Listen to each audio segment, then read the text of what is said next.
Hey guys, I'm here with PFL lightweight, Bobbi Jo. How are you doing today? I'm doing great, thanks. How are you? I'm good. I'm good. I'm well. The best way we can do in lockdown. You're in Sarnia, correct? That is correct, yeah. And is that the till the 23rd? I'm pretty sure lockdown there as well. I'm in London.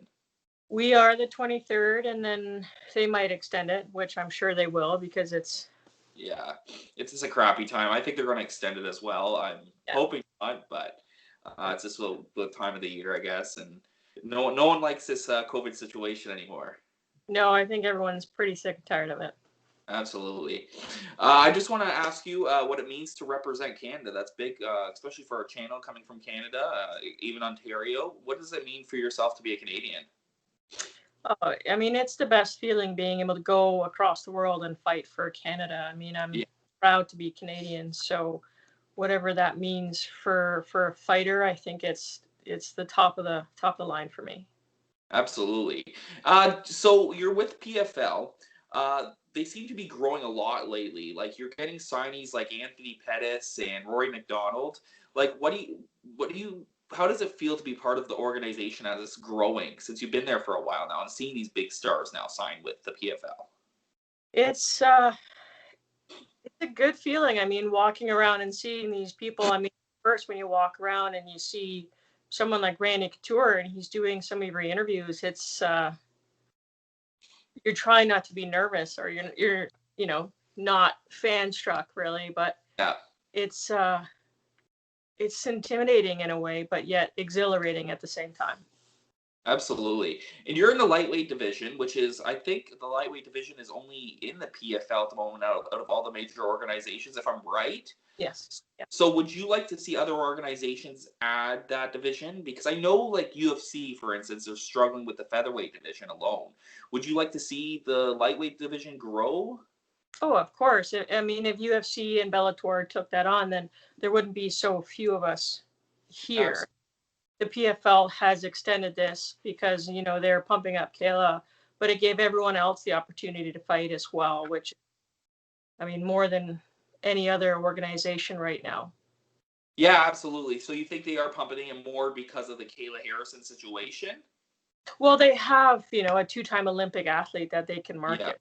Very marketable. So everyone's just riding the coattails of that until it blows up a little bit more.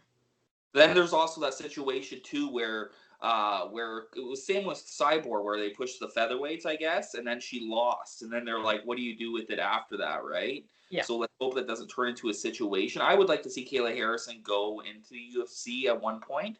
I think that a lot they're going to try and push a lot of these lightweights like yourself into the featherweight division. Do you agree with that? They would probably prefer it because there's not too many women right now fighting at 55. They would have more of a division at 45 and even more so at 35. But I mean, even finding training partners for me is difficult. So Absolutely. from Sarnia, it's Yeah, absolutely. very Do you ever minimal. come down and train at Adrenaline, or have you ever trained there? I have definitely been to Adrenaline. Sam and Mark and all those guys are great guys. Absolutely. Now back to the lightweight division. Is it? Have you ever wanted to go to the featherweight division, or do you think that's something in your mind you would want to be up for? If I could cut down to 145 and be healthy, it would be an option. But even to get to Yeah. 150 at 6 feet, I mean, I'd be looking like Mr. Burns there. Yeah, you kind of wonder how Megan Anderson does it because Yeah, like that her cut must be insane to her be cut as my what? through. Absolutely. Do you have any news on that upcoming fight? I know they haven't really released anything of the schedule for the PFL. Have they released anything to you guys that you could share? We have no idea what's going on. I mean, my contract technically is up this year, so I'm not even sure what's going to happen. We have Oh, okay. so It's every all up here. other ones, it's all still kind of up in the air. Oh, okay, yeah, they haven't released anything. Same with Bellator actually. They haven't released too much about their schedule yet. But yeah, is there someone that you looked up to getting into MMA that really got you like? For me, it was actually Vanderlei Silva, which I'm not a fan of anymore. Was there someone you looked up to? I always thought GSP was the best. You know, Abs- he when he first started out, he gave it everything. He was so exciting, and then he just went to the top, and he did everything he could to win. Yeah. I have to admire someone who went through and just the work ethic. The work ethic. Absolutely. And honestly, I do have GSP as the second greatest of all time. I do think John Jones is there, and I get some hate. Yeah. I don't know how you feel about John Jones, but the knee kicks, and the eye gouges, I think he's one of the best. Absolutely.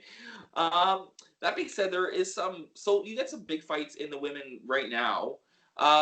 Who do you think is a pound for pound best out of like Valentina, Weili Zhang, Amanda Nunes? Is there someone or?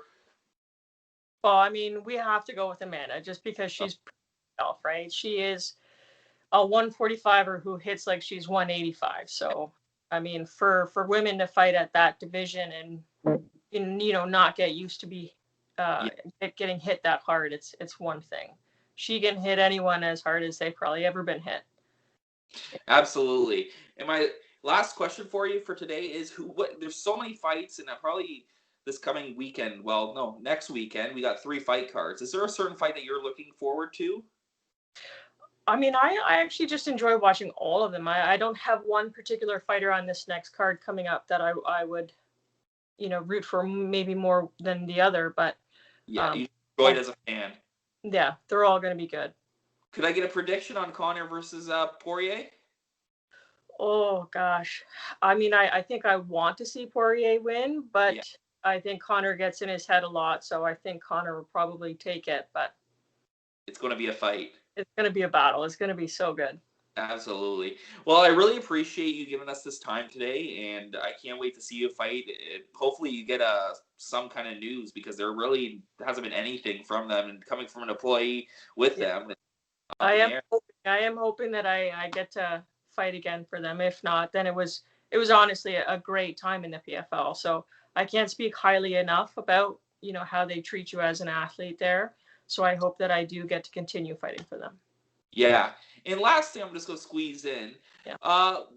Did you feel something when you fought Kayla Harrison that was special about her, or do you think it's all do you think it's overhyped? Yeah, you know what? If I had been able to go in and train a bit different for that, I mean, knowing that I was going to fight on that card, not just going in and making weight, and it would have been nicer to get some judo people in there and work on different types of takedowns, but she doesn't want to fight you, right? She just wants to go in and take you down and hold you down. I mean, it's not like a very powerful thing when holding you down. She's good. She's, obviously won the Olympics twice, so she knows what she's doing, but I would love to go in there and fight her again. I mean, my first fight with Jenna, I wouldn't necessarily want to fight her more than Kayla. I want to fight Kayla more than I want to fight Jenna. Okay. Well, I hope to see that in the future because I would love to see it again because absolutely. I really appreciate your time today. It meant the world. Thank you very much.